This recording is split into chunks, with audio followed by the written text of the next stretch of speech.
On a effectivement essayé de voir quelles étaient les cultures politiques, quels étaient les projets politiques qui bordaient la déclinaison de ces équipes et de leur mode opératoire.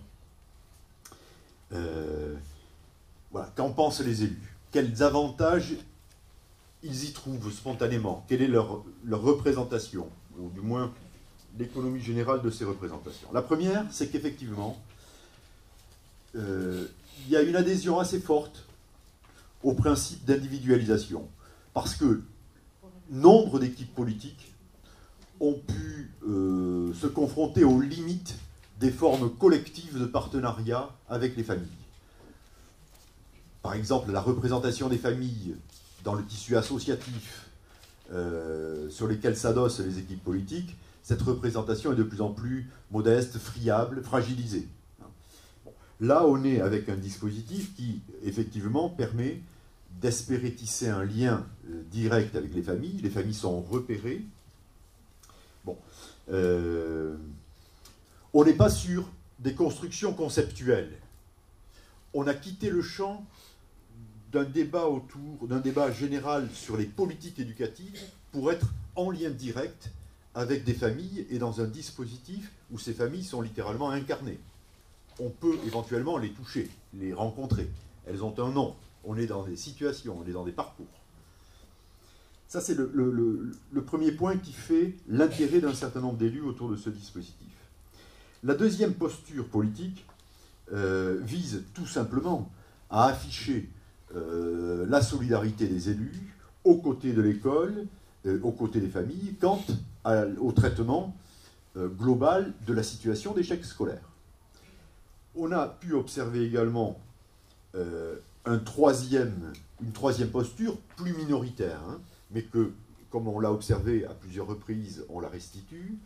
Des équipes militantes considèrent que, effectivement, ces familles sont l'objet, littéralement, ou du moins certaines d'entre elles, de diverses formes d'infériorisation, voire même de quelques éléments qui relèveraient d'une maltraitance institutionnelle du fait de l'école et de ses principes d'action, et l'engagement de ces équipes politiques aux côtés des familles dans le PRE encouragerait à une posture finalement de défense des familles contre l'institution maltraitante.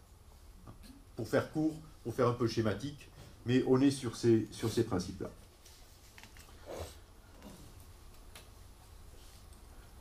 Ces différentes cultures politiques vont déterminer des modes de faire, évidemment. On a pu finalement en repérer trois, que je vous présente pour ce qu'elles sont. On a, et de notre point de vue, c'est souvent la plupart du temps le cas, on a des individus, on a des familles considérées effectivement comme une collection d'individus. On traite de l'individualisation des difficultés. Ces individus, qu'est-ce qu'ils ont en commun? C'est qu'ils sont défaillants pour pouvoir accompagner le parcours éducatif et, disons-le, souvent le parcours scolaire de l'enfant. On est donc là dans un projet qui vise à rendre compatible des enfants dont le parcours, enfin qui paraissent essoufflés ou en difficulté sur ce parcours scolaire, les rendre compatibles avec les modes opératoires de l'école. Deuxième élément,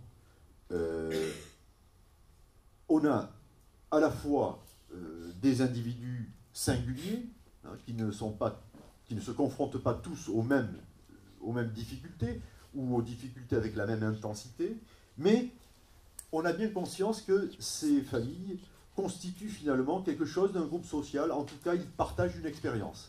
On voit pointer là déjà une dimension collective.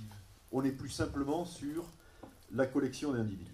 Enfin, troisième posture, effectivement tout à fait modeste en nombre, mais qu'il s'agit néanmoins de pointer, les familles ne sont plus vues à travers un regard qui les individualiserait, qui les distinguerait, mais on cultive hardiment à ce titre-là ce que ces familles partagent, on les replace dans quelque chose d'un groupe social, et le PRE est un outil de défense de ce groupe social par rapport à un certain nombre de difficultés enregistré dans la confrontation de ce groupe social avec diverses institutions, et notamment avec l'institution scolaire.